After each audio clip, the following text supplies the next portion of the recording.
What to write in Chapter 1?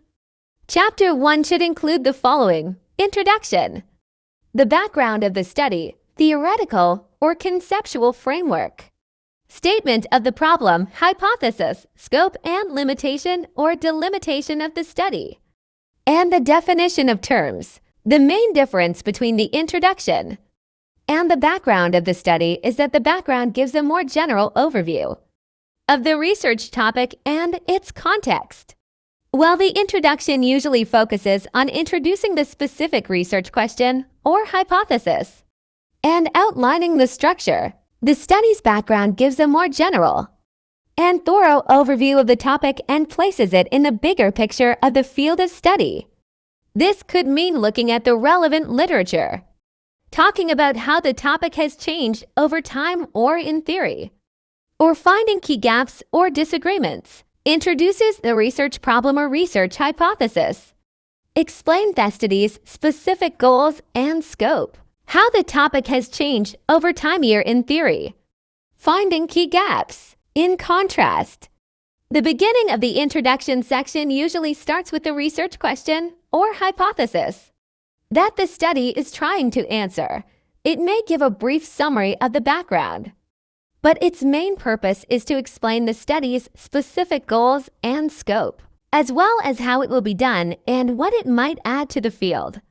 Most of the time, the introduction section of a thesis or research report sets the stage for the rest of the paper and gives the reader a roadmap to follow. The difference between theoretical framework and conceptual framework, according to John Creswell, theoretical framework, based on established theories or models, gives a big-picture explanation of a phenomenon or set of phenomena. Conceptual framework explains in detail how the research problem or question will be looked into based on the ideas and variables found in the literature review.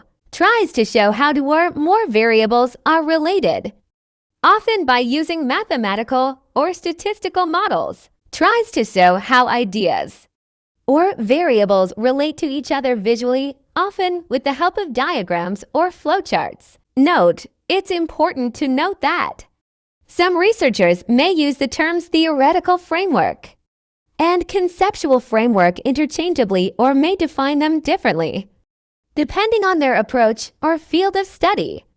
This table is based on how these terms were defined and used by John Creswell. Before you can write the statement of the problem, you need to figure out what problem you want to look into. Then, say what you want to learn from your research. Your goals should be clear, measurable, and possible to reach. Make sure your goals are easy to understand by using clear, short language. If you want to improve your research goals, you might want to think about the following. 1. Specific. Your goals should be clear and well-defined. They should make it clear what you want to do and how you want to do it. 2. Measurable. Set goals that can be measured. You should be able to measure your goals. This means that you should be able to track and measure how close you are to reach your goals. 3. Achievable.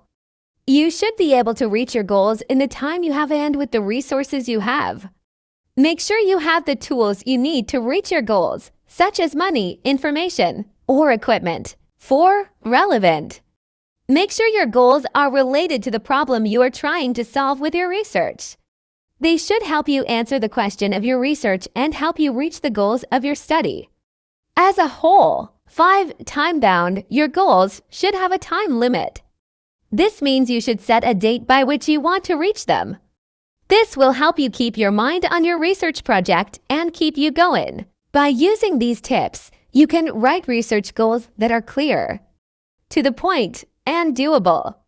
Make sure to go back to your goals and change them as needed as you work on your research project to make sure you stay on track to reach your goals.